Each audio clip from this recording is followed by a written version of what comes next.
यसमा लेखिएकै छ क्या त्यो 5 वटा रोड र ट्रान्समिसनको लाइन। तर यो पार्लियामेन्टमा छ, हेर्नुहोस् है अफेरि जटिलता, यो पार्लियामेन्टमा दर्ता भएर बसेको छ, तर यसको 5 वटा रोड जुन हो यो पार्लियामेन्टको पुँजी हो। अरू कसैले केही गर्न पाउँदैन अहिले यो पार्लियामेन्टको पुँजी। यो 5 वटा रोड क्यान्सल भइसक्यो। चिरञ्जीवीदेखि लिएर श्रीराम शर्मा समेत लगाएको नेपालको डेभलपमेन्टको मेजर प्रब्लम के हो? प्रब्लम के हो भने 4 उनीहरूले फाइन्ड आउट गरेका छन्, ट्रान्सपोर्टेसन, इलेक्ट्रिसिटी, श्रम एन्ड इनस्टेबल गभर्मेन्ट। त्यहाँ यसको प्रोजेक्ट डिजाइन गर्नका निम्ति अमेरिकी एक्सपर्टहरू आए। उनीहरूले नेपालको समग्र प्रब्लम उनीहरूले बुझे। अब कहाँबाट लैजाने हो त भनौँ भन्दाखेरि यो डिजाइन गर्नेमा 2वटा प्रोजेक्टहरू छनौट गर्ने भनेर, एउटा ट्रान्समिसन लाइन बनाउने, एउटा स्ट्रेटेजिकल्ली, फेरि हेर्नुहोस् है यो शब्द पनि ख्याल गर्नुहोस्, स्ट्रेटेजिकली इम्पोर्टेन्ट हाम्रो रिसोर्स मोबिलाइजेसनको दिशामा गएर डेभलपमेन्टलाई अगाडि बढाउने भन्दा पनि भिखारी प्रवृत्ति, हिजोदेखि भएको भिखारी प्रवृत्ति, अमेरिकाले हामीलाई 50 करोड डलर दिँदैछ। बाफ रे बाफ, यत्रो पैसा।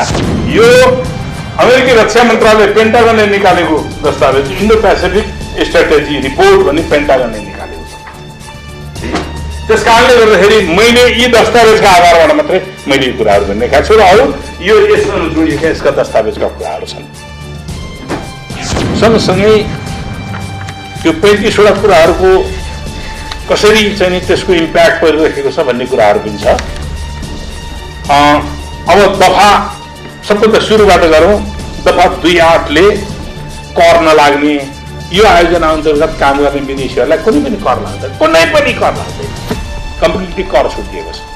यो हामीले काम गरेका, यो प्रोजेक्टमा काम गरेका सबै कामहरूको डकुमेन्टको सक्कल प्रति उसैलाई बुझाउनु पर्ने। नेपालको गोपनीयता रहँदैन, नेपालको सेक्युरिटी रहन्न, उसैले बुझाउनु पर्ने। दफा 3.8 अनुसार के छ भने यो त्यसको अडिटिङ अमेरिकामा स्वीकृत भएको कम्पनीले दिएको अनुमतिको आधारबाट गर्ने भन्ने छ। 30 जुनदेखि काउन्टडाउन हुन्छ, 5 वर्षभित्र सक्नुपर्ने। 5 वर्ष पुरा भयो भने ऊ यो एमसीसी आयोजना जाने भन्छ। तर त्यहाँ के भन्छ फेरि, एमसीसी आयोजना जाने एउटा दफा 120 दिनसम्म रहन्छ भनेर दफाहरू तोकिदिएको छ। त्यो भने के रहेछ भने यसो गरेपछि मान्छे बाँचिहाल्यो भने केही हुँदैन भनेको थिएँ, मरिहाल्यो भने बाँच्दैन भनेको थिएँ। त्यस्तै हो। नेपाली गीत संगीत र स्रष्टा अनि ती भित्रका अनेकौं नालीबेली अब एकै ठाउँमा। अनलाइन संगीतसरोवर.com, एकचोटि त हेर्नुहोस् संगीतसरोवर.com। म जे भन्नुभएको छ त्यही विषयमा मात्रै जान्छु, अहिले म अरूमा जान्न। किनभने धेरै छन् कुराहरू, ती कुराहरू आफ्नो आवश्यक ठाउँमा गरौँला। मलाई चित्रबहादुर केसीजीले हालेको एउटा उखान गर्न चाहन्छु। एकजना मान्छे सिकिस्तै भएर पशुपति आर्यघाटमा लगाइरहेछन्। आर्यघाटमा लगाए बेलामा वैद्य त्यहाँ चाहिँ घाटे वैद्य भन्ने हुन्छ, घाटे वैद्यलाई नारी सामु लगाएपछि घाटे वैद्यलाई चाहिँ नि आफन्तहरूले सोधेछन् के छ, के हुन्छ, उहाँ कति समय बाँच्नुहुन्छ भन्दाखेरि घाटे वैद्य बोल्दै नबोलिकन मात्रै गरे। फेरि सोध्यो, फेरि पनि गरे। अनि ती आफन्तहरूले भने किन तपाईँ नबोलिरहेको भन्नु भन्दाखेरि फेरि पनि के हुन्छ भने अब रामरजीको उत्तर त्यस्तै आयो कि ठिक छ भने पास गरेर, ठिक छैन भने फेल गरेर। त्यो भने के रहेछ भने यसो गरेपछि मान्छे बाँचिहाल्यो भने केही हुँदैन भनेको थिएँ, मरिहाल्यो भने बाँच्दैन भनेको थिएँ। त्यस्तै हो। अब म एमसीसी बारेमा मात्रै जान्छु आज। पहिलो कुरो त मिलेनियम च्यालेन्ज कर्पोरेसन यो कस्तो संस्था, कसरी पैदा भयो, कुन परिवेशमा पैदा भयो, त्यो हामीले बुझ्नु सबभन्दा यसको पहिले यसको ब्याकग्राउन्ड बुझ्नु जरुरी छ। एनसीसी 2002 मा एनसीसी को कन्सेप्ट आयो ट्विन टावरको घटना पछाडि, अर्थात् त्योभन्दा 1 वर्ष अगाडि सन् 2000 को अन्तिममा आइपुग्दाखेरि विश्व राजनैतिक शक्ति सन्तुलनमा एउटा नयाँ परिवेशमा आइपुगेको थियो। सोभियत युनियनको विघटन र चीनको आधुनिक शक्तिमा प्रवेश र त्यो ग्लोबल पावर बन्ने अवस्थामा पुगिसकेको। त्यति बेला अमेरिका युनिपोलार पोजिसनमा अमेरिकाको कन्डिसन, सोभियत सङ्घको विघटन पछाडि युनिपोलार एक ध्रुवीय शक्तिको रूपमा भएको बेलामा अब विश्वले चीनको आगमन पछाडि विश्वले के भन्न थाल्यो भने अब विश्व एक ध्रुवीय शक्तिमा छैन है, तत्काल मल्टिपोलार छ, बहुध्रुवीय छ। किनकि एकातिर अमेरिका होला, अर्कोतिर चीन होला, अर्कोतिर अरू युरोपियन कन्ट्रीहरू छन्, जापान छ, कोरिया छ लगायतका चाहिँ यो मल्टिपोलर पोजिसन पावर इक्विलिब्रियम हेर्दाखेरि यस्तो छ है भन्ने भएको थियो। त्यो बेलामा 2001 मा आउँदाखेरि ट्विन टावरको घटना घटिहाल्यो। ट्विन टावरको घटना घटिसके पछाडि 2009 मा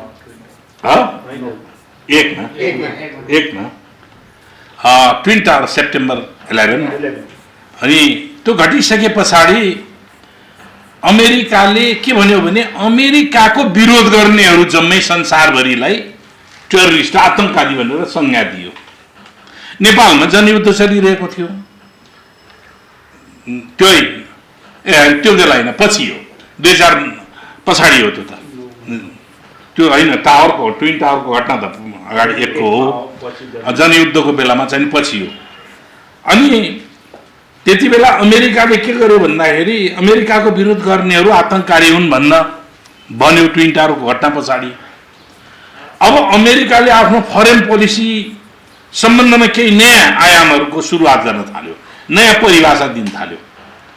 त्यो परिभाषा दिने दौरानमा संयुक्त राष्ट्र सङ्घले संसारका विकसित र धनी राष्ट्रहरूले गरिब राष्ट्रहरूलाई दिने सहायताको राशि विकसित राष्ट्रहरूलाई तोकेको थियो। आफ्नो आम्दानीको मुनाफाको 0.7% चाहिँ नि मुनाफाको रकम गरिब अविकसित राष्ट्रहरूलाई दिनुपर्छ भनेर युएनले तोकेको थियो। सन् 2002 मा मेक्सिकोमा एउटा मिटिङ भयो, युएनले नै आयोजना गरेको ब्याङ्कर्सहरूको मिटिङ थियो। त्यसमा जर्ज डब्ल्यू बुश जुनियर त्यसमा पार्टिसिपेट गरेका थिए। उनले त्यो ठाउँमा अमेरिकाले दिँदै आएको सहायतामा डबल गर्छु पनि भने, तर 0.7% रुपियाँ थिएन, 0.3 के कति पर्सेन्ट थियो।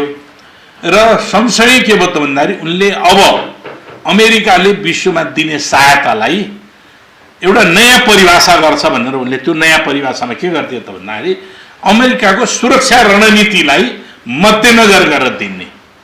त्यो सुरक्षा रणनीतिलाई मध्यनजर गरेर दिँदाखेरि केही ठाउँमा त्यो थ्रेसहोल्ड अथवा चाहिँ केही चाहिँ आधारहरू तयार पार्ने, त्यो आधारहरू ती राष्ट्रहरूले पुरा गरे भने मात्र दिने भन्ने भन्यो। र सबभन्दा प्रमुख कुरा उनले के गर्यो त भन्दाखेरि त्यो चाहिँ त्यो दिने तरिकामा अमेरिकाको नेसनल सेक्युरिटी प्रोस्पेक्ट, राष्ट्रिय सुरक्षा अवधारणा अन्तर्गत मात्रै त्यो दिने भनेर अमेरिकाले 2002 मा त्यो कन्सेप्ट ल्यायो। 2003 मा त्यो एमसीसी मिलेनियम च्यालेन्ज कर्पोरेसनको एक्ट बनाउने काम हो। जनवरी 2004 मा त्यो एक्ट बन्यो। त्यस पछाडि 2005 मा पहिलो पटक मेडागास्कर भन्नेलाई $110 मिलियन त्यो एग्रिकल्चरमा लगानी गरेर दियो। 13 लाख चान्चुन हेक्टर जमिन कोरियन कम्पनीले पायो। अब अहिले त्यो ब्रेक भइसक्यो र कोरियन कम्पनीले त्यहाँबाट उत्पादन गरेर बाहिर मार्केटमा बाध्य पठाउने हुँदाखेरि त्यहाँको आधारभूत जनतामा त्यसको परिवर्तनको कुनै पनि लाभ प्राप्त भएको छैन। 8वटा कन्ट्रीहरूमा त्यो चाहिँ मिलेनियम च्यालेन्ज कर्पोरेसन अन्तर्गतको सहायता चाहिँ ब्रेक भएको छ। अब यो पहिलो कुराहरू हो। अब हामी कहाँ कसरी आइपियो त फेरि अलिकति पछाडि जाउँ थोरै। यो ग्लोबल पावर जब ब्यालेन्समा चाहिँ नि तलमाथि हुन्छ, विश्व राजनीतिक सन्तुलन र त्यस्ता संयन्त्रहरू निर्माण गर्ने काम पनि भइरहेको हुन्छ। सोभियत युनियन र अमेरिकाको बीचको द्वन्द्व थियो 1960 मा। त्यति बेला अमेरिकाकै लिडरसिपमा एसिया पेसिफिक भनेर एउटा अर्गनाइजेसन बन्यो। एसिया पेसिफिक 1960 मा बन्यो। त्यसलाई अमेरिकाले लिड गरेको थियो।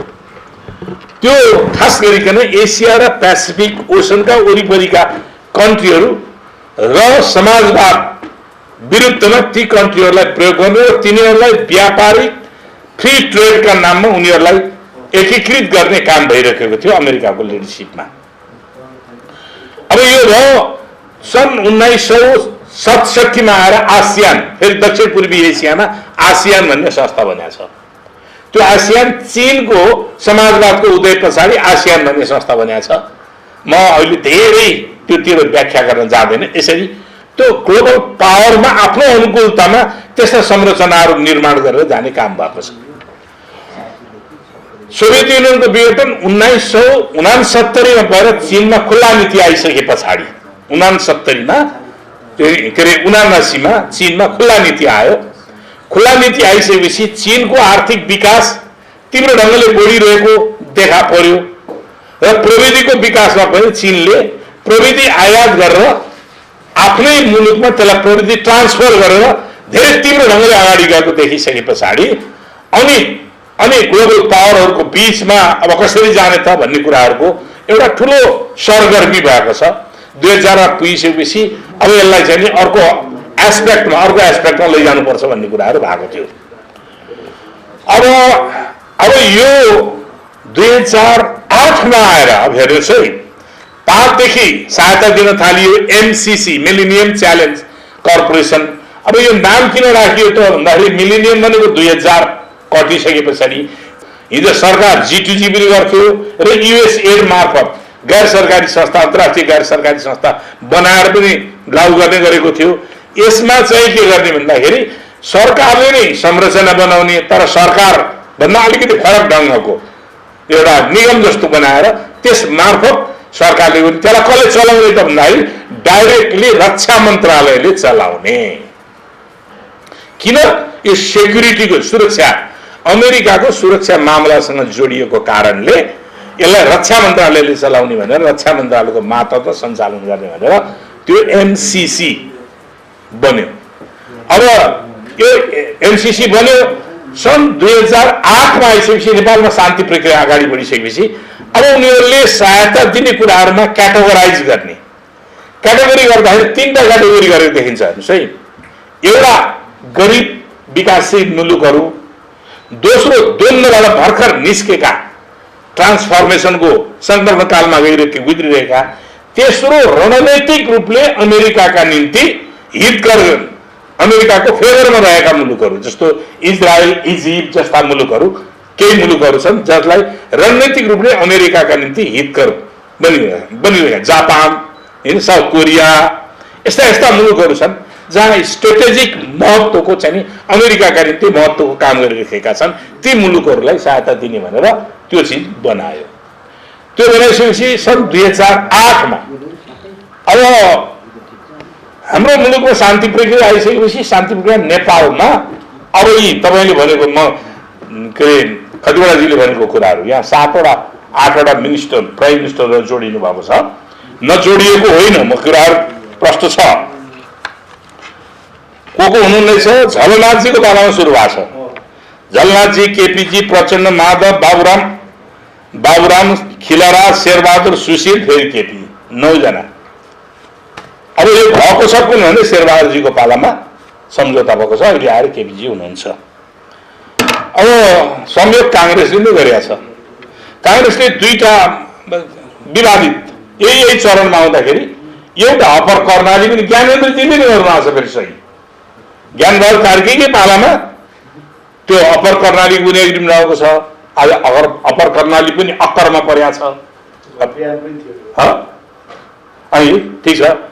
अब त्यस कारणले गर्दाखेरि अहिले त्यति बेला पनि ज्ञानेन्द्रजीले यसमा गर्नुभयो। अब म यहाँ के गएँ भन्दाखेरि यो सम्झौता सबभन्दा प्रारम्भमा नै अनइभन एग्रिमेन्ट हो, अनइभन, असमान, नेपाललाई होच्याइएको।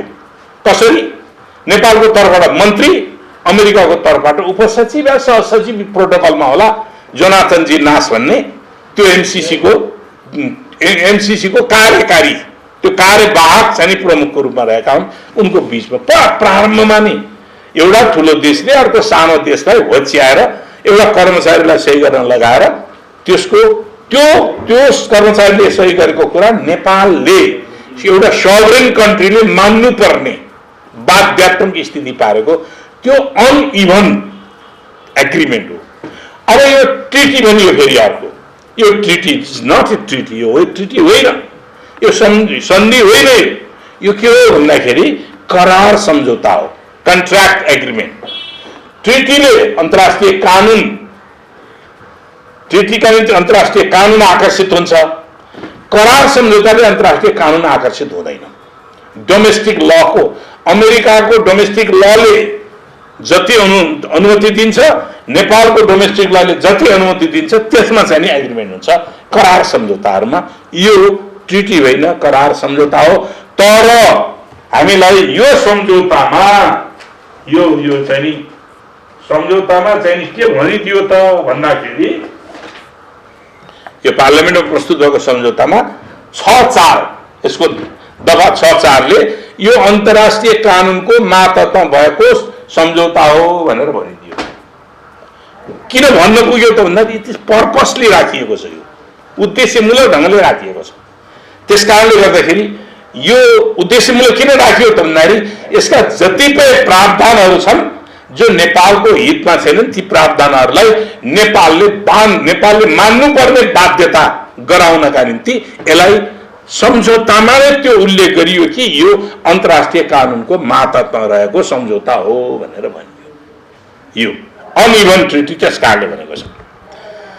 दोस्रो अब सम्झौताकारी अब अर्को के हुन्छ ट्रिटीमा बाइलेटरल, ट्राइलेटरल र मल्टिलेटरल, है द्विपक्षीय, त्रिपक्षीय, बहुपक्षीय जति यसका सहभागी हुन्छन् ती सहभागीहरू केही न केही उनीहरूको अब्लिगेसन, तिनीहरूको बाध्यकारी हुन्छन् पालन गर्नुपर्ने शर्तहरूका पालन गर्न।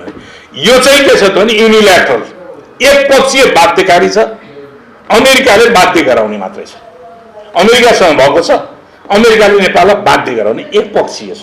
ट्रिटी यस्तो हुँदैन, ट्रिटी बहुपक्षीय, त्यसको चाहिँ नि बाध्यकारी, त्यसलाई चाहिँ नि पालन गर्नुपर्ने कतिपय शर्तहरू हुन्छन्, ती बहुपक्षीय हुन्छन्। यसमा त्यो चाहिँ छ।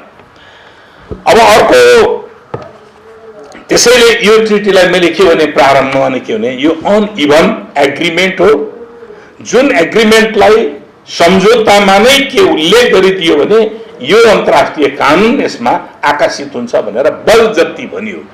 किन भनियो त भन्दाखेरि धारा 7.1ले त्यसको दफा 7.1 के छ, यो 7.1मा यो सम्झौतासँग नेपालको नेपालका कानुनहरू बाजिएको हदसम्म यो सम्झौता लागू हुनेछ, कानुनहरू लागू हुने छैनन् भन्ने कुरालाई कार्यान्वयन गराउनका निम्ति।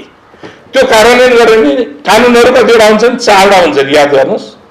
मूल कानुन संविधान हो, अर्को कानुन भनेको ऐन हो, अर्को कानुन मन्त्री परिषदले निर्माण गर्ने नियमावली हो, अर्को सर्वोच्च अदालतले दिने आदेश हो। यो 4 प्रकारका कानुन हुन्छन्।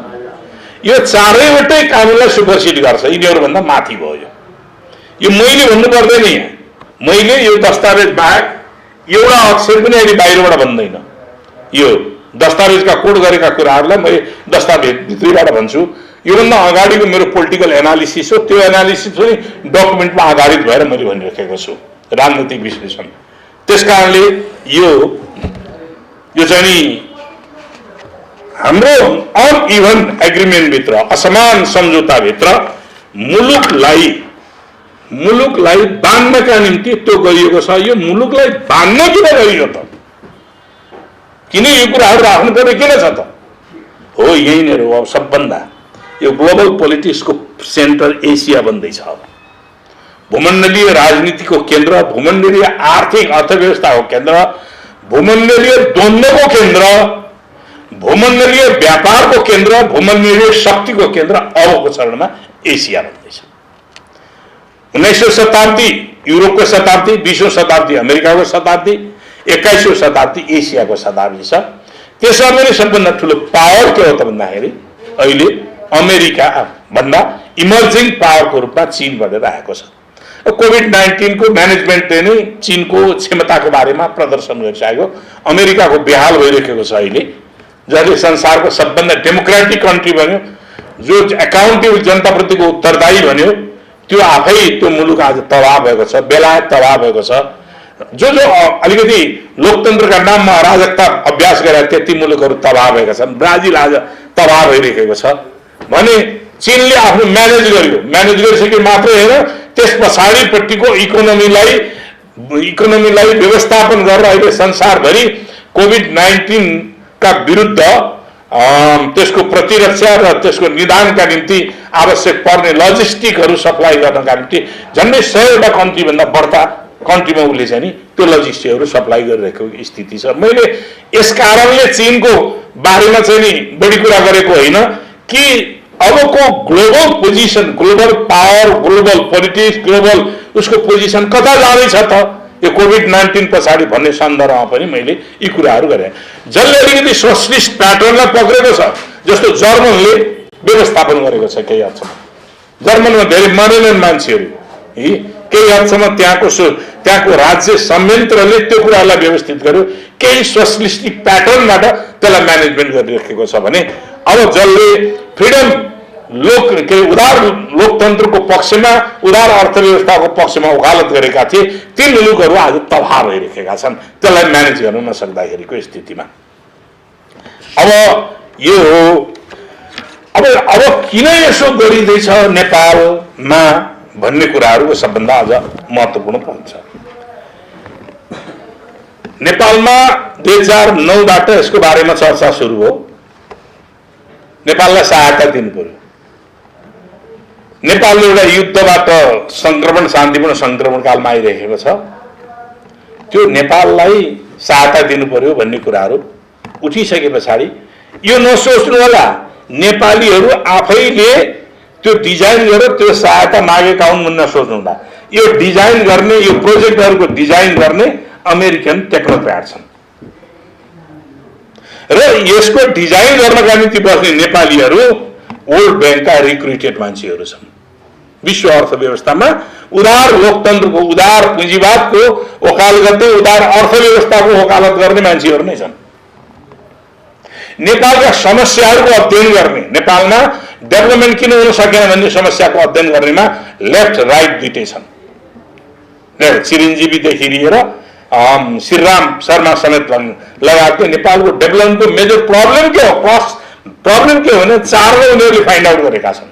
ट्रान्सपोर्टेसन, इलेक्ट्रिसिटी, श्रम एन्ड इनस्टेबल गभर्मेन्ट, यी कुराहरू हो नै। फेरि ट्रान्सपोर्टेसनको अभाव छ, इलेक्ट्रिसिटी हामीले सप्लाई गर्न सकिरहेको छैन, लेबर प्रब्लमको बारेमा हामीले चाहिँ नि एउटा निश्चित दृष्टिकोण बनाउन सकेका छैन, इनस्टेबल गभर्मेन्ट हुँदै थिए, अस्थिर सरकारहरू थिँदै थिए, जसले गर्दाखेरि नीतिहरू बारम्बार परिवर्तन भइरहने स्थितिहरू थियो।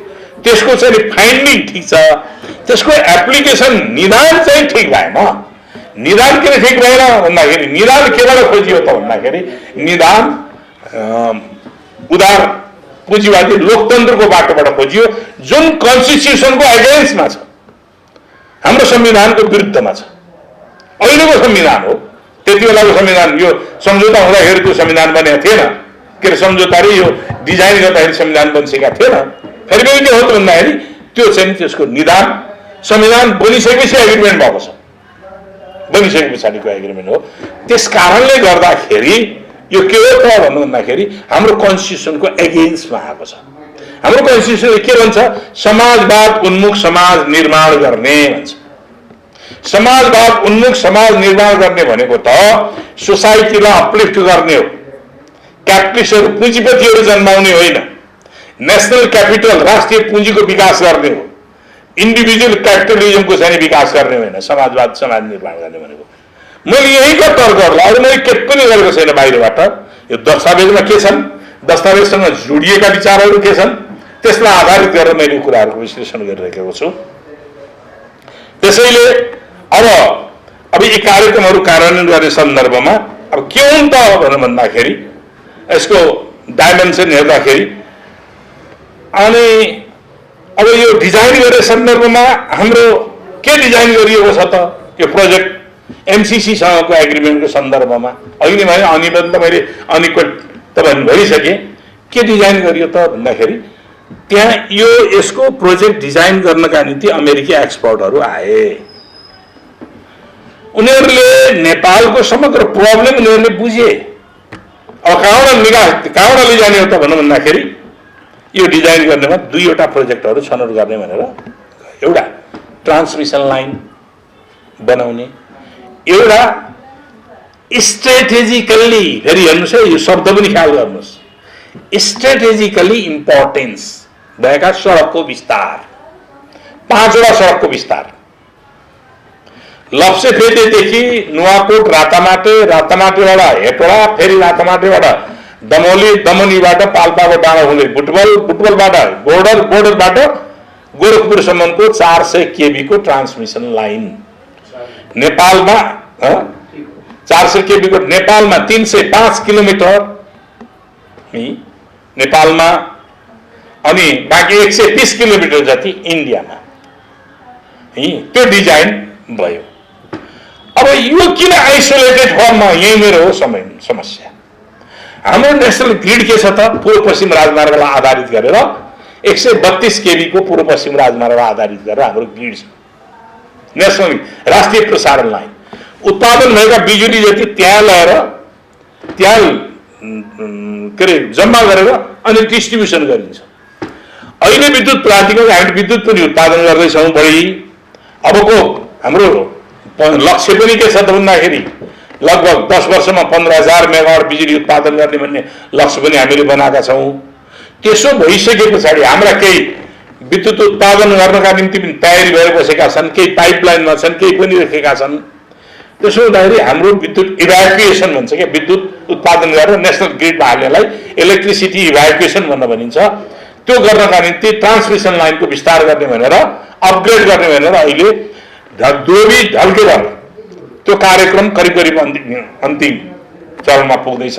ढल्केवरदेखि हेटोडासम्मको कार्यक्रम पनि बन्दैछ 400 केबी को बनाउने र इन्डियासँग हामीले विद्युत आदान प्रदान हामीसँग भएको बिजुली उता पठाइदिए डबल सर्किटको हामीलाई नपुगेको बेलामा इन्डियाबाट लिएर आउने, ड्राई सिजनमा इन्डियाबाट लिएर आउने, वेट सिजनमा हामीले इन्डियालाई दिने।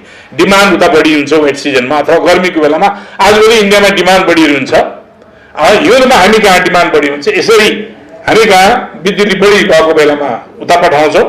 यसरी हाम्रो म्यानेज गरेको थियो ट्रेड, इलेक्ट्रिसिटी ट्रेड म्यानेजमेन्ट यसरी गरिरहेको थियो। त्यो 400 केबी को मुजफ्फरपुर ढल्केवरको 400 केबी को प्रसारण लाइन बनिसकेको छ। It's it already completed. त्यो अपरेसनमा पनि करिब आइसकेको छ। अब यो के अरे अब तपाईँको अप्पर कर्णाली के अरे अप्पर तामाकोसीको विद्युत पनि खिम्ती हुँदै ढल्केवरमा जोड्ने ट्रान्समिसन लाइन पनि बनिसकेको छ, तामाकोसीको बनिसकेको छ। त्यस कारणले गर्दाखेरि अब अहिले गण्डकी कोरिडोरमा लगभग 1800 मेगावाटको अहिले तत्कालको निम्ति 1600-1700 मेगावाट पाइपलाइनमा छन्, बन्ने प्रक्रियामा छन्। लगभग 7-8 वर्षको बीचमा 2200-2300 मेगावाट विद्युत, 7-8 वर्षको बीचमा 2200-2300 मेगावाट विद्युत हुन्छ। हामीले त्यहाँबाट उत्पादित बिजुलीलाई कि बुटवल कि नारायण घाटमा जोड्नु पर्ने त्यो हुन्छ। त्यसको निम्ति विद्युत चाहिँ हबहरू निर्माण गर्ने, त्यो निकासी दिने कुराहरू हुन्छ। तर मलाई के अहिलेसम्म म जस्टिफाइड हुन सकेको छैन र म यसमा बहुत मलाई गम्भीर भएको छ। यो लप्सेफेरीदेखि तनहुँ हुँदै रातामाटे, तनहुँ हुँदै पाल्पाको डाँडो, नुवाकोट डाँडो, डाँडोबाट बुटवल झर्ने यो किन त्यो बन्दैछ मलाई थाहा छैन अहिलेसम्म। मैले हल्ला धेरै सुनेको छु, हल्लालाई मैले अहिले पुष्टि गर्दिनँ। हल्ला पछाडि धेरै कुराहरू हुने गर्दछन्। त्यो किन बन्दैछ मलाई थाहा छैन। फेरि यो कुन बेला डिजाइन गरिएको छ जुन बेला 18 घण्टाको विद्युतको लोड सेडिङ भएको छ नेपालमा, 18 घण्टा लोड सेडिङ। पहिलो कर्तव्य त सरकारको त्यो लोड सेडिङ कम गर्नका निम्ति अथवा लोड सेडिङ हटाउनका निम्ति योजना बनाउने हो नि, विद्युत उत्पादन गर्ने र वितरणको व्यवस्थापन गर्ने। दोस्रो के हुने हो, विद्युत नपुगेका ठाउँमा नेसनल ग्रिडहरू पुर्याउने र डिस्ट्रिब्युसन लाइनहरू बनाएर सिङ्गो देशव्यापी रूपमा विद्युतीकरणलाई अगाडि दिने। चौथो के हो त भन्दाखेरि नेपालको डिमान्ड भएको ठाउँ कहाँ हो, सबभन्दा बढ्ता इन्डस्ट्रियल सेन्टरहरू, ती ठाउँहरूमा अहिले डेडिकेटेड फिडरहरू, डेडिकेटेड लाइनहरू छन्, ती डेडिकेटेड लाइनहरू हटाएर जेनरल लाइनद्वारा नै त्यहाँ विद्युत आपूर्ति गर्दैन। पाँचौं के हो त भन्दाखेरि हामी एग्रिकल्चरमा विद्युतीकरण गर्ने। हाम्रो इरिगेसनको निम्ति क्यानलहरू बनेका छैनन्, हाम्रो पानी प्रशस्त इरिगेसन क्यानलहरू कम छन्। अब मैले यो कुराहरूलाई तपाईँहरू बुझ्नुभयो भने यसको मूल समस्या त्यहाँनिर देखिन्छ।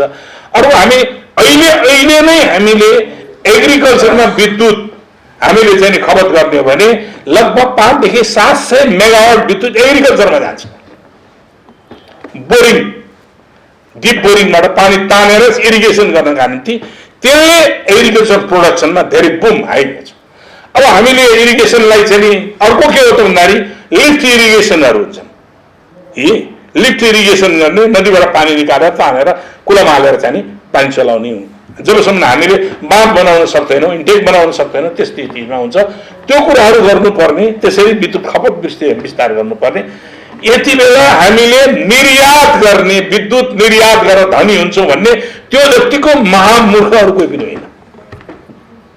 विद्युत निर्यात गरेर, कच्चा पदार्थ निर्यात गरेर संसारमा कुनै पनि देश धनी भएको छैन र हुँदैन। लोकसल्ला हामीले यहाँबाट त्यो क्यान्सरको एम्पुल बन्छ अरे, लोकसल्ला हामीले यहाँबाट इन्डियामा सप्लाई गर्छौँ 25 रुपियाँ रोयल्टी लिएर, जम्मा पर केजी 25 रुपियाँ रोयल्टी लिएर। हाम्रो डोल्पा जिल्लाबाट यार्सा गुम्बा तस्करहरूको हातमा जान्छ वार्षिक 16 अरब। यसपटक त भएन, नत्र वार्षिक 16 अरबको यार्सा गुम्बा जान्छ। 20 केजी यार्सा गुम्बा लिनका निम्ति हेलिकप्टर चार्टर हुन्छ भने रिसोर्सेसहरू कहाँ छन् र कसरी दुरुपयोग भएको छ भने हाम्रो अगाडि नाङ्गो छ। त्यो रिसोर्स मोबिलाइजेसनपट्टि हामी जाँदैनौँ। अलि जटिल छ, अलि मेहनती छ। हामी कतै जान्छ इजी मनी खोल्ने जान्छौँ। कहाँबाट कुन देशले मेरो टोयलेट बनाइदिनका निम्ति अनुदान दिन्छ कि के गर्छ, अथवा मेरो चाहिँ के बनाउनका निम्ति गरिदिन्छ कि भन्ने खालका कुरा मात्रै हामी त्यहाँ केन्द्रित हुन्छौँ। त्यस कारणले गर्दाखेरि हाम्रो रिसोर्स मोबिलाइजेसनको दिशामा गएर डेभलपमेन्टलाई अगाडि बढाउने भन्दा पनि भिखारी प्रवृत्ति, हिजोदेखि भएको भिखारी प्रवृत्ति, अमेरिकाले हामीलाई 50 करोड डलर दिँदैछ। बाप रे बाप, यत्रो पैसा। त्यस कारणले गर्दाखेरि हाम्रो मोडालिटी, हाम्रो डेभलपमेन्टको मोडालिटी नै हाम्रो सस्टेनेबल मोडालिटी भन्दा पनि हाम्रो चाहिँ बेगर मोडालिटीको, भिखारी मोडालिटीको दिशामा हामी गइरहेको स्थिति छ।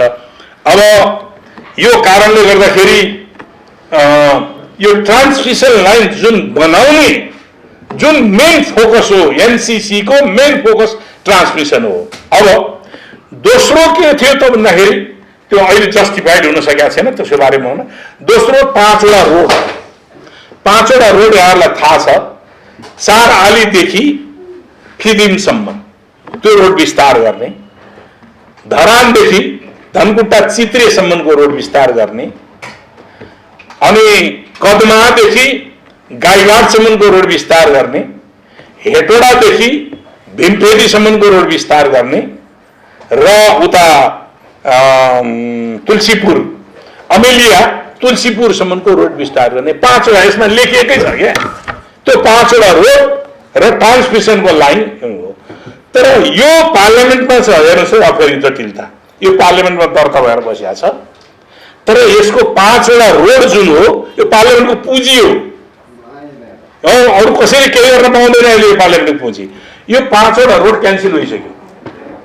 क्यान्सिल भएर के गर्यो एमसीसीले भन्दाखेरि चन्द्रौटादेखि शिव खोलासम्म, शिवपुरी खोलासम्म 100 किलोमिटरको पूर्व पश्चिम राजमार्गलाई विस्तार गर्ने भनेर चेन्ज गरिसक्यो। अब भन्नुहोस् त, पार्लियामेन्टमा भएको सम्पत्तिलाई कुनै बाहिरको संस्थाले चेन्ज गर्न मिल्छ? पार्लियामेन्टको विशेषाधिकारमाथिको हस्तक्षेप हुन्छ। तर यो पार्लियामेन्टबाट चेन्ज गरिसक्यो। यो अबको इन्डोर सुन्दाखेरि त्यो चेन्ज भएको चिज आउँदैन, यही जान्छ, किनभने यो दर्ता भएको छ। इन्डोर्स एउटा हुने हो, मानव इन्डोर्स भयो, पार्लिमेन्टबाट पारित भयो भने यही दर्ता हुन्छ, 5वटा रोडको दर्ता हुन्छ, तर कार्यक्रम त अर्कै बनिरहेको छ, अर्कै बनिरहेको छ। पार्लिमेन्टको इम्पिचमेन्टको महाभियोग लगाउन सक्दछ, किनभने पार्लिमेन्टको पुँजी कसैले लगेर यसलाई बदल्न पाइन्न, फेरबदल गर्न पाइन्न, पार्लिमेन्टको विशेष अधिकारभित्रको कुराहरू। अब यस्तो स्थितिमा अब यो हामीले चाहिँ नि हाम्रो चाहिँ नि डिजाइन भएपछि हाम्रो त्यो बिचमा सरकारहरू फेरि गए। अब सरकारलाई अब कुराकानी भयो, झलनाथको बालामा कुरा सुरु भयो। झलनाथ के अपराधी? झलनाथले कुराहरू एग्रिमेन्ट गरेको थियो, झलनाथले सही गरेको थियो। सही फाइनल अथोरिटी भनेको जसले सही गर्छ त्यो हुन्छ। सही गर्ने बेला कुरा मिलेन भने त्यो डकुमेन्ट के हुन्छ, क्यान्सल पनि हुन्छ। कुरा मिलेन, अनुचित शर्त आयो, म मान्दिनँ भनिसकेपछि नमान्नेले कसरी सही गर्छ? प्रश्न त्यो हो। फाइनल्ली दस्तावेजमा कसले सही गर्यो त्यो हो एकाउन्टेबल हुने, त्यो हो उत्तरदायी हुने। कसले सही गर्यो त भन्दाखेरि शेरबहादुरजीको पालामा ज्ञानेन्द्र कार्कीले सही गर्यो। को त? उत्तरदायी नेपाली काङ्ग्रेसको सरकार, ज्ञानेन्द्र कार्की, अरू कोही पनि होइन।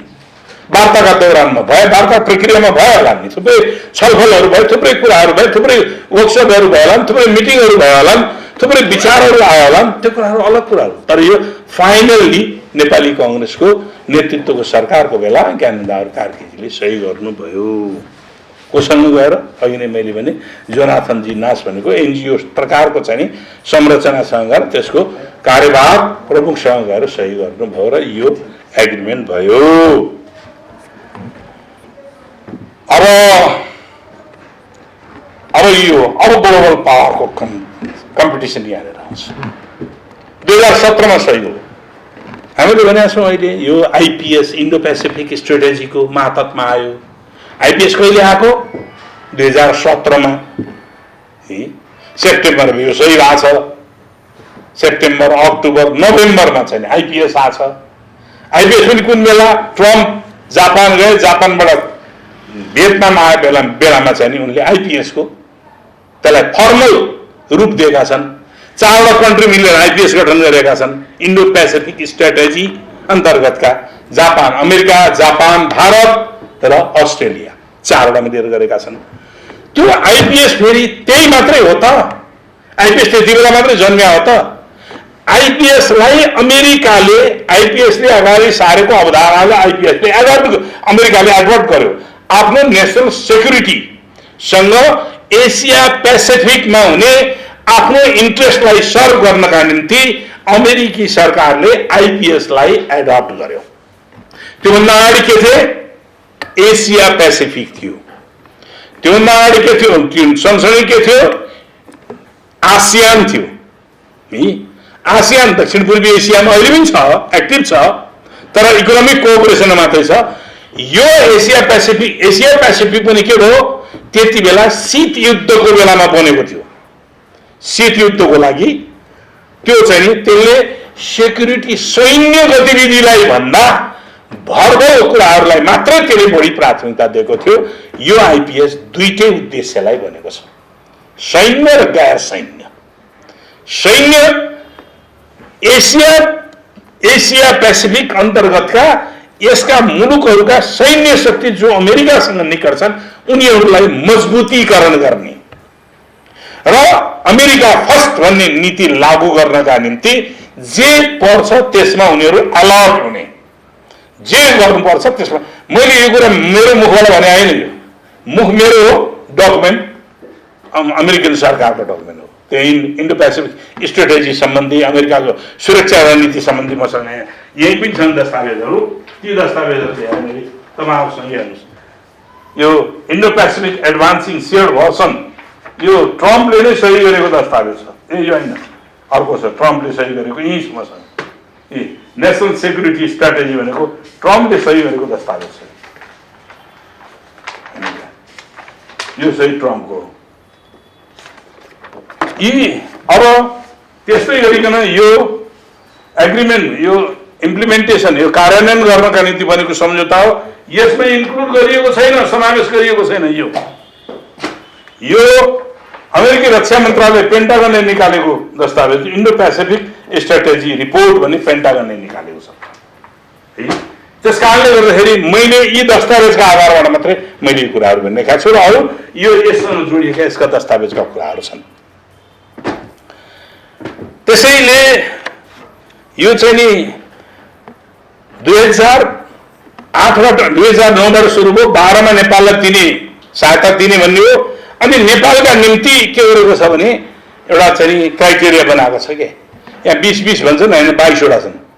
22वटा क्राइटेरियामा के छ भने 12वटा पनि त्यहाँ पुरा भएको छैन नेपालले, तर दियो। किन दियो हो, यहीँनिर हो। Nepal is a strategy, Nepal is in A strategic point. Nepal सामरिक महत्त्वको केन्द्र बनेको छ।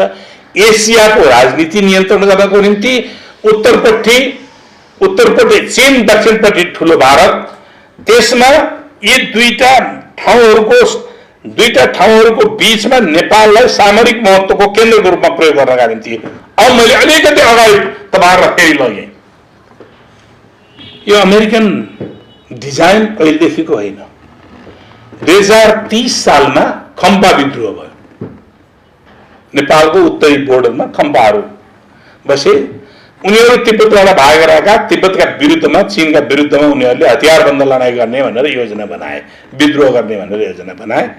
नेपाल सरकारलाई चीन सरकारले भन्यो त्यहाँ खम्पाहरूको यस्तो गतिविधि छ, तिब्बतको विरुद्धमा यो गर्दैछन्, त्यसलाई नियन्त्रण गर्नु पर्यो भन्यो। नेपाल सरकारले अलिकति आनेकानी गरेपछि चीन सरकारले भन्यो हामी आफै पसेर भए पनि तिनीहरूलाई दमन गर्नुपर्ने हुन्छ भनिसकेपछि नेपाल सरकारले नै आफूले मिलिट्री अपरेसन गराएर त्यो चाहिँ खम्बाहरूको विद्रोहलाई दमन गर्थ्यो र त्यसको नेता वामदी दार्चुलामा गएर मारिएको थियो। दार्चुलामा गएर मारिएको वामदी लामा भन्ने है। अब त्यति बेलाका हतियारहरू अहिलेको हेडक्वार्टरमा छन् सुरक्षित। त्यति बेला प्रदर्शनीमा राखेको थियो, टोली खेलमा प्रदर्शनी राखेको थियो। अमेरिकन र इटालियन हतियारहरू थिए, अमेरिकन र इटालियन हतियारहरू। त्यो किन थियो त भने नेपाललाई सामरिक महत्त्वको रूपमा प्रयोग गर्नका निम्ति अर्को तपाईँहरूले एउटा किताब खोज्नुहोस्, ल राम्ररी खोज्नुहोस् फेरि, तिब्बतका टुराहरू भन्ने एउटा अर्फान्स अफ तिब्बत, तिब्बत भन्ने छ कि त्यस्तै अर्फान्स अफ, त्यो वेबसाइटमा गयो भने पाइन्छ। त्यसको चाहिँ ऊ मात्रै पुरा किताब चाहिँ त्यसमा प्रिन्ट छैन। त्यो चाहिँ त्यसमा नेपालमा सिआइएको प्रतिनिधि बसेको र मुस्ताङ जिल्लामा उनीहरूको ट्रेनिङ सेन्टर, खप्पाहरूका विरुद्धको ट्रेनिङ सेन्टर बनाएको थियो। त्यहाँ चीनमा उ गर्नका निम्ति ट्रेनिङ सेन्टर बनाएको थियो र नेपालबाटै नेपालमा आएर हतियारहरू त्यहाँ सप्लाई हुने गर्दथ्यो। त्यति बेला उसलाई मुस्ताङलाई अटोनोमी माग गरेको रहेछ। अटोनोमी, त्यसलाई अटोनोमी दिनु पर्यो भनेर र हामीले त्यसमा केही चिज केही समय हामी बस्छौँ भनेर माग गरेको रहेछ। त्यति बेला वीरेन्द्रको नेतृत्वमा सरकार थियो, वीरेन्द्र राजा थिए, त्यति बेला इन्कार गरेको स्थिति। त्यो तिब्बतका टुराहरू भन्ने अर्फान्स अफ तिब्बतियन वार के भन्ने छ, त्यो किताबमा चाहिँ त्यो उल्लेख छ। अब यो त्यसैले यो 2012बाट नेपाललाई स्वीकृति केवल यही मध्यनजर गरेर नै नेपालमा प्रायोजित तरिकाले एउटा दीर्घकालीन रूपले रहन सक्ने खालको एउटा आधार खडा गर्नका निम्ति कुन योजनाको कस्तो योजनाबाट जान सकिन्छ त भन्दाखेरि हिजो त के गर्ने गरेको थियो, इम्पावरमेन्ट प्रोग्रामहरू, कहिले सशक्तिकरण, कहिले स्वास्थ्य, कहिले मातृ शिशु, कहिले चाहिँ मलेरिया इराडिकेसन, यस्तै कहिले वन विकास आदिमा थियो। त्यो नगरेर अब यसलाई सामरिक महत्त्वका साथ जानुपर्छ भनिकन त्यसको सोच बनाएर यी कुराहरू बनाइएको थियो। यो यसको पछाडिको विश्लेषण इन्डो पेसिफिक। त्यसैले यो इन्डो पेसिफिक स्ट्रेटेजी भित्र राखेर नेपालमा किन त भन्दाखेरि 17मा आइसके पछाडि अमेरिकाको आधिकारिक दस्तावेज र आधिकारिक सरकारका प्रतिनिधि इभन राष्ट्रपति समेत के भने त भने हामीले संसारमा दिने सहायताहरू अब हाम्रो राष्ट्रिय सुरक्षा नीति अन्तर्गत यिनीहरू इन्डो पेसिफिक स्ट्रेटेजी पनि हुन्छ, अन्तर्गत पनि हुन्छ, अरू अन्तर्गत पनि हुन्छ, तर रक्षा मन्त्रालयको निगरानीमा हुन्छ र यस्ता एमसिसी मार्फत हामीले त्यो काम 2004 देखि नै गर्न थालेको थियो भनेको छ। फेरि 2004 देखि नै हामीले एनसीसी मार्फत गर्न थालेका थियौँ। अब इन्डो पेसिफिक मार्फत हामी चाहिँ नि त्यहाँ दिन्छौँ भनेर इन्डो पेसिफिक र एमसीसीलाई जोडिदिएको छ। अब इन्डो पेसिफिक जोडिसकेपछि के हो भन्नुहुन्छ भने इन्डो पेसिफिक भनेको त अमेरिकी सुरक्षालाई मध्यनजर गरेर बनेको एउटा एलायन्स हो जसमा 79 कन्ट्रिजहरू त्यसमा इन्भल्भ छन्। 79 कन्ट्रीहरू इन्भल्भ छन् र 2019 मा नेपाल पनि त्यसको मेम्बर बनाइयो। अब नेपाल अब आइपिएस इन्डो पेसिफिक स्ट्रेटेजी अमेरिकाको सुरक्षा रणनीतिलाई आधारित गरेर बनेको अन्तर्राष्ट्रिय एलायन्स जो सैन्य र गैर सैन्य दुवै गतिविधि गर्नका निम्ति अन्तर्राष्ट्रिय जगतमा उसले गतिविधि गरिरहेको छ। त्यस्तो गर्ने बित्तिकै हामी कहाँ पुग्यौँ त भने हाम्रो संविधानको एगेन्स्टमा भयो। हाम्रो संविधानले नन एलाइन भन्छ, असंलग्न परराजनीति भन्छ। हामीले भने नन एलाइन हामी असंलग्न भन्ने, तर हामी कहाँ संलग्न भयो त भन्दाखेरि सैन्य वा गैर सैन्य गतिविधि गर्नको निम्ति अमेरिकाको लिडरसिपमा बनेको आइपिएसमा हामी संलग्न भयौँ। हामीले अख्तियार गरेको पञ्चशीलका सिद्धान्त पञ्चशीलका सिद्धान्त नन एलाइनले हाम्रो के भन्छ, नन एलाइन बारेमा हाम्रो छन् नि यहाँ mutual respect for each others territorial integrity and sovereignty, non interference जान्नु ल। अब यहाँ तपाईको भोलिको पनि यति नै लामो भएर सुन्न पाऊँ। भोलिको लामो होइन, यहाँ म त यहाँ मैले दुईजना साथीहरूलाई मात्रै भए पनि भन्ने भनेर आएको है। ल अघि ल ल त्यस कारणले गर्दाखेरि अर्को हाम्रो के हुनुहुन्छ भने हामी पञ्चशीलका सिद्धान्तलाई मानेका थियौँ, त्यो पञ्चशीलको सिद्धान्तको पनि एगेन्स्टमा छ। तेस्रो के हुन्छ भने हामीले नन एग्रेसन अर्काको मुलुकमाथि हस्तक्षेप गरेर हाम्रो भूमि प्रयोग गर्न दिन्नौँ भनेर हामीले चीन भारत लगायतका छिमेकी मुलुकहरूसँग द्विपक्षीय सम्झौता गरेका छौँ। यो दुईटैको एगेन्स्टमा हो। हाम्रो संविधानको, हाम्रो कानुनको, हाम्रो प्रतिबद्धताको, हाम्रो सबै चिजको एगेन्स्टमा भयो। अब त्यो एगेन्स्टमा भएको हाम्रो सबै चिजमा भएको चिजलाई हामीले कसरी समर्थन गर्ने? हामीले समर्थन गर्न सक्दैनौँ। अब म अर्को पार्टमा गएँ। अब सबै हिँडिसकेपछि फेरि दुईजना मात्रै भइन्छ कि अर्को पार्टमा के भयो भन्दाखेरि हाम्रो यो न्युज बन्यो केही छैन। यो डकुमेन्टको पार्टमा सुन्नु न, तपाईँ त बनाउनु होला न्युज। यो डकुमेन्टको पार्टमा के छ त भन्नुहुन्छ भने यो हाम्रो डकुमेन्ट हो, यसमा जोडिएका अरू डकुमेन्टहरू छन्। त्यो डकुमेन्टमा के छन् भन्दाखेरि अब अहिले नेपाली काङ्ग्रेसले समर्थन गरेर त समर्थन गर्नुभयो। नेपाली काङ्ग्रेस समर्थन गर्नुपर्ने कारण तीनवटा कारण छन्, बेसिक कारणहरू। एउटा नेपाली काङ्ग्रेस आफैले सम्झौता गरेको, दोस्रो ग्लोबल पोलिटिक्समा हो पुँजीवादी अर्थव्यवस्थाको हिमायती अथवा उदार अर्थव्यवस्थाको हिमायती। त्यस कारण यो उदार अर्थव्यवस्था अन्तर्गत यो अहिले विश्व अर्थव्यवस्थामा विश्व पुँजीवादले के गर्छ भने त्यो पुँजीवादको विस्तार गर्न र औपनिवेशिक स्थितिमा सिर्जना गर्नको निम्ति आर्थिक उपनिवेशको, हिजो सैन्य उपनिवेश थियो हस्तक्षेप गर्ने, आज आर्थिक उपनिवेश गर्ने गर्छ। त्यस कारणले काङ्ग्रेसले दोस्रो कारणले सम्झेको होइन। तेस्रो पनि अर्को के हो त भन्दाखेरि अब यो डिजाइन गर्ने सबै अनुयायी त world bank, international monetary fund, ADB, American policy सबैले रिक्रुट गरेका मान्छेहरू हुन्थे। त्यो रिक्रुट गरेका मान्छेले एडभोकेसी कि समाजवादको गर्छ अनि कसरी हामीले एक्सपेक्ट गर्छौँ त? त्यसैले नेपाली काङ्ग्रेसले धर्मनिर्वाह गरेको हो तर हुती नभएर मात्रै हो धर्मनिर्वाह गरेको उसले। त्यसैले गर्दाखेरि काङ्ग्रेसले आफैले गरेको सम्झौता, आफ्नै सिद्धान्त अन्तर्गतको, आफ्नो ग्लोबल एलायन्सभित्र रहेको अर्को डरलाग्दो के हो भने यो कम्युनिस्ट भन्नेहरूलाई यही सिद्धान्तभित्र छिराइदियो भने यिनीहरूको कम्युनिजम खोलो सिद्धियो, खोलो चाहिँ च्याचुत भयो भनेर नाङ्गो झार पार्नका निम्ति पनि त्यो कुराहरू गरिरहेको हो। अब हाम्रा आफै नाङ्गिँदैछन्, आफै लुगा फाल्दैछन्, आफै लुगा खोल्दैछन्। अब त्यो हाम्रो चाहिँ आफ्नो कुराहरू हो। त्यस कारणले गर्दाखेरि अब यसको सम्झौताको अन्तर्वस्तुभित्र हेर्ने हो भने सम्झौताको अन्तर्वस्तुभित्र धेरैहरू छन्। हेर्नुहोस्, मसँग यहाँ कतिवटा छ भन्दाखेरि लगभग 35वटा 35वटा चाहिँ नि यहाँ ऊहरू यो हाम्रो चाहिँ नि यसमा धारा दफाहरूमा चाहिँ नि डिफर गर्ने कुराहरू छन्। 35वटा कुराहरू छन्। त्यो 35वटा कुराहरू छन् र सँगसँगै त्यो 35वटा कुराहरूको कसरी चाहिँ नि त्यसको इम्प्याक्ट परिरहेको छ भन्ने कुराहरू पनि छ। अब दफा सबभन्दा सुरुबाट गरौँ। दफा 2(8) कर नलाग्ने, यो आयोजना अन्तर्गत काम गर्ने विदेशीहरूलाई कुनै पनि कर लाग्दैन, कम्प्लिटली कर छुट दिएको छ। बौद्धिक सम्पत्ति दफा 3(2)(6) मा बौद्धिक सम्पत्ति तपाईँहरूले हेर्नुपर्छ, हेर्न सक्नुहुन्छ।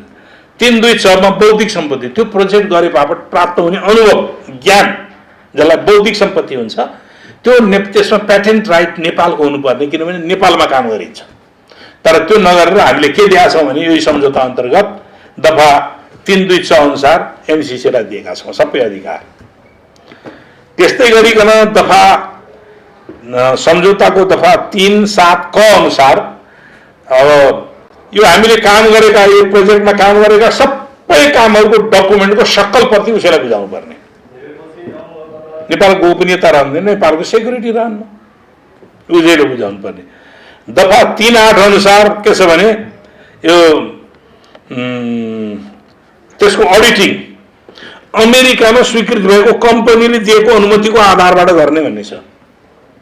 नेपालको इन्डिपेन्डेन्ट अमेरिकामा दर्ता नभएको, अमेरिकामा चाहिँ स्वीकृत नभएकोले पाउँदैन है।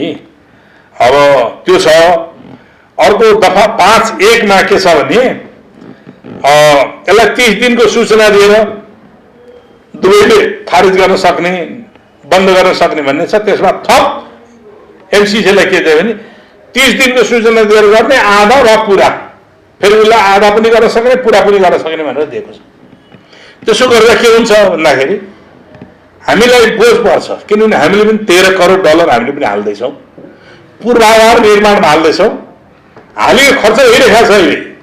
अब 20 लाख प्रति महिना भाडा तिरेर चाहिँ एकाडेमीमा NCA मिलिनियम च्यालेन्ज एकाउन्ट त्यो कार्यक्रम सञ्चालन गर्नको निम्ति भनेर अफिस बनेको छ। त्यसमा त्यसका स्टाफहरूले अन्तर्राष्ट्रिय स्तरको मापदण्डको तलब खाने गर्दछन्। त्यो चाहिँ नि छ। अर्को 5(1) ख मा के छ भने दायित्व अन्त गर्ने आयोजना दुईटा कुराले अमेरिकाको नीतिको उल्लङ्घन गर्यो भन्ने आरोप लगाएर अमेरिका सुरक्षा नीतिको विपरीत भयो भन्ने आरोप लाग्यो भने खारेज हुन्छ। जस्तो हामीले इन्डो पेसिफिकको विरोध गर्यो, अमेरिकाको नीतिको विरोध भयो, हामीलाई त्यसमा यो नीतिको विरोध गर्यो भनेर चाहिँ हामीलाई गर्न सक्दछ है। त्यस्तै गरिकन अर्को हिन्द प्रशान्त रणनीति आदि इत्यादिहरू छन्। अर्को 5(1) ख 3 अनुसार के छ भने अस्तो हाम्रो कानुन मात्र अहिलेको कानुन होइन, अमेरिकाको वर्तमान कानुन र भविष्यमा बन्ने कानुनसँग यो सम्झौता बाजियो भने पनि कार्यान्वयन हुँदैन। त्यो कानुन नेपालको चाहिँ के अरे यो सम्झौता कार्यान्वयन हुँदैन भन्छ। भविष्यमा बन्ने कानुनको पनि विरुद्धमा भयो हामीले कुनै गतिविधि गर्यौँ भने सम्झौता कार्यान्वयन हुँदैन। अहिलेको मात्रै होइन, त्यही लेख्छ।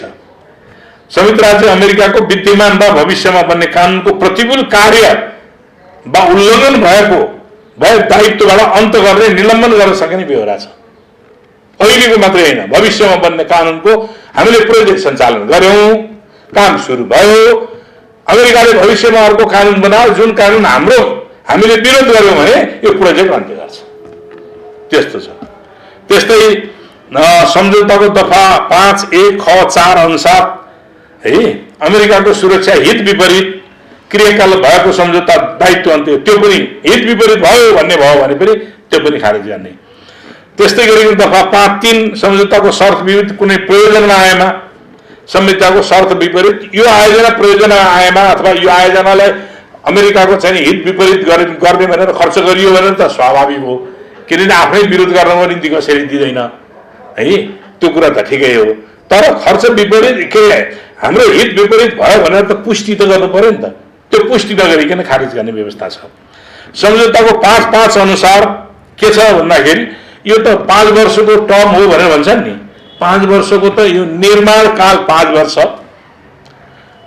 30 जुनदेखि काउन्ट डाउन हुन्छ, 5 वर्षभित्र सक्नुपर्ने। 5 वर्ष पुरा भयो भने ऊ यो एमसीसी आयोजना जाने भन्छ।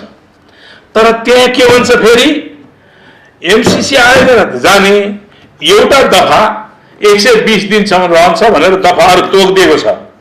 2.7, 2.8, 3.2, 3.7, 3.8, 5.2, 5.3, 5.4, 6.4 भने अनन्तकाल प्रोजेक्ट रहेसम्म रहन्छन्। कहाँ यो 5 वर्षको मात्रै प्रोजेक्ट कहाँ हुन्छ र? अनन्तकालसम्म। किन ट्रान्समिसन लाइन जहिले पनि हुन्छ, बाटो त जहिले पनि रहिरहन्छ, बाटो बनाएर त जहिले पनि रहन्छ नि, बाटो त सिद्धिन नि त, त्यस कारण जहिले पनि रहन्छ। त्यो भनेको यही हो, यही दफा हो नेपालमा उनीहरू प्रवेश गर्न खोजेको, यो मार्फतबाट प्रवेश गर्न खोजिरहेका छन्। त्यस्तै गरिकन अब संशोधन सदुले के भन्छ, यो हामी पास गर्ने, पास गरिसकेपछि अर्को कार्यक्रम संशोधन भयो, कुनै चिजहरू यहाँबाट संशोधन भयो भने त्यो फेरि पार्लियामेन्ट ल्याएर पास गर्नु नपर्ने भन्छ, पास गर्नु नपर्ने, स्वतन्त्र उनीहरू। अनि संशोधन कसले गर्न सक्ने भने त्यो एमसीसी भन्ने संस्थाले गर्न सक्ने। 36 अनुसार अन्य कुनै सम्झौतामा बाजीमा अन्य कुनै सम्झौता भन्छ। हामीले अरूसँग मात्र चीनसँग, भारतसँग वा अरू कुनै बङ्गलादेशसँग अथवा कोहीसँग सम्झौता गर्यौँ, त्यो एमसीसीसँगको सम्झौतासँग बाजियो भने त्यो सम्झौता खारेज हुने। हामी त कसैसँग, त्यस कारणले हामीले अमेरिकाको एमसीसीसँगको सम्झौताबाट यसरी बाँधिएर बस्नुपर्ने स्थिति हो, कसैसँग पनि गर्न नसक्ने। 6 अनुसार अन्त अघि नै भयो, 6 अनुसार यो अन्तर्राष्ट्रिय कानुन यसमा आकर्षित हुन्छ भने यो नै षड्यन्त्रपूर्ण छ। त्यसै गरिकन 6 अनुसार एमसीसी अन्तर्गतका आयोजनाहरू विदेशीलाई कुनै पनि आधारमा नेपालमा प्रचलित कुनै कानुन नला। 6 अनुसार के हुन्छ, विदेशी यहाँ काम गर्न आयो, त्यो आयोजना उसले अपराध गर्यो, मान्छे मार्यो, नेपालको कानुन लाग्दैन, त्यो फुक्का छ, कारण त्यो पालन गर्नु पर्दैन। 7 अनुसार अघि नै भनेको छु मैले, 7 हाम्रो संविधानभन्दा माथि सम्झौता र नेपालको राष्ट्रिय कानुन बाजीमा प्रस्तुत सम्झौता लागू हुनेछ। बाजीको कानुनमा कानुन पनि के हुन्छ, नल एन्ड भोइड हुन्छ, कार्यान्वयन हुँदैन। अब अर्को 7.2 अनुसार के भन्छ, यस धारामा कखगति पुरा गरिसक्यो भने मन्त्रीमा सरकार यी काम पुरा गरिसक्यौँ, लौ कमिट, हामीलाई अब काम पुरा गरेका छौँ, कागज हस्ताक्षर गरेका छौँ, हामीलाई पैसा दिनु पर्यो। हामीलाई अहिले पैसा दिन्न, अहिले चाहिँ खर्च गरिरहेको छ। हाम्रो 130 मिलियन डलर मात्रै खर्च हो यो। अहिले त्यो अफिस खोलेर अहिले चाहिँ जग्गा अधिग्रहण आदि इत्यादि गर्ने कामहरू गर्न थालेको छ, त्यो हाम्रो पैसा। उसले कहिले दिन्छ, कानुन सानुन सबै प्रक्रिया पुरा भएर हामीले कागज लिएर पठायो भने बल्ल इन्स्टलमेन्ट बेसिसमा 5 वर्षमा 5 पटकमा खर्च दिन्छ, एकैचोटि दिने होइन। त्यस कारणले यो त्यसरी आउँछ। अब अनुसूचीमा जाउँ, यसका अनुसूची, यसकै अनुसूची छन् यसका र अर्कोका पनि धाराहरू छन्। अनुसूची क पारातिर नेपालको आन्तरिक प्रशासन व्यवस्थामा यो प्रशासन सुधार। अब यो हाम्रो विद्युत प्राधिकरणको प्रशासनिक सुधार गर्ने कुरा पनि गर्छ। यो प्रशासन सुधार प्रोजेक्ट होइन, यो त ट्रान्समिसन र रोड निर्माणको प्रोजेक्ट हो, कहाँ प्रशासनिक सुधार। हाम्रो आन्तरिक मामलामा चाहिँ आन्तरिक प्रशासन व्यवस्थामा हस्तक्षेप भएन, शासन व्यवस्थामा उनीहरूले यो गर भनेर डिक्टेसन गरेको ठहरिएन, आन्तरिक प्रशासनमाथिको हस्तक्षेप छ। त्यस्तै अनुसूची 1 क को सम्झौता, यो नागरिक समाज यो त्यति बेला हामीले चाहिँ पुरा भव्य जम्मैको छलफल गराएर गरेका थियौँ भनेर भन्छ, यो गलत हो, झुट हो।